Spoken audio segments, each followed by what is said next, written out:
اعوذ باللہ من الشیطان الرجیم بسم اللہ الرحمن الرحیم اذا جاء نصر اللہ والفتح، جب آ جائے گی مدد اللہ کی اور فتح نصیب ہوگی۔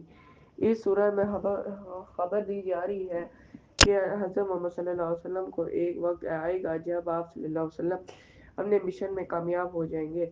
یہاں فتح سے مراد فتح مکہ ہے، وہ شہر جو آپ صلی اللہ علیہ وآلہ وسلم کو بہت عزیز تھا، مگر کفار کے ظلم کی وجہ سے آپ صلی اللہ علیہ وسلم کو ہجرت کرنی پڑی۔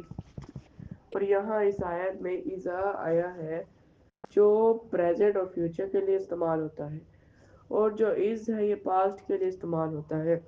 پھر 8 ہجری کو مکہ فتح ہو گیا، پھر لوگ گروپس میں مسلمان ہونے لگے۔ پہلے ایسا نہیں ہوتا تھا، لیکن اس فتح کے بعد کئی لوگ مسلمان ہوئے۔ وَرَأَيْتَ النَّاسَ يَدْخُلُونَ فِي دِينِ اللَّهِ أَفْوَاجًا، اور تم نے دیکھا لوگوں کو کہ اللہ کے دین میں فوج در فوج داخل ہونے لگے، یعنی بہت لوگ مسلمان ہو گئے۔ کہتے ہیں کہ 700 لوگ یمن سے مسلمان ہو کر پہنچے۔ وَسَبِّحْ بِحَمْدِ رَبِّكَ وَاسْتَغْفِرْ إِنَّهُ كَانَ تَوَّابًا، تسبیح کرو اپنے رب کی حمد کے ساتھ، یعنی ایسی نعمت جب نصیب ہوئی تو اللہ کی تسبیح کرنے کا حکم ہوا، فرض ادا ہو گیا، اور اب اللہ کی تعریف بیان کیجیے اور استغفار کرو، خوب، بے شک وہ توبہ قبول کرنے والا ہے۔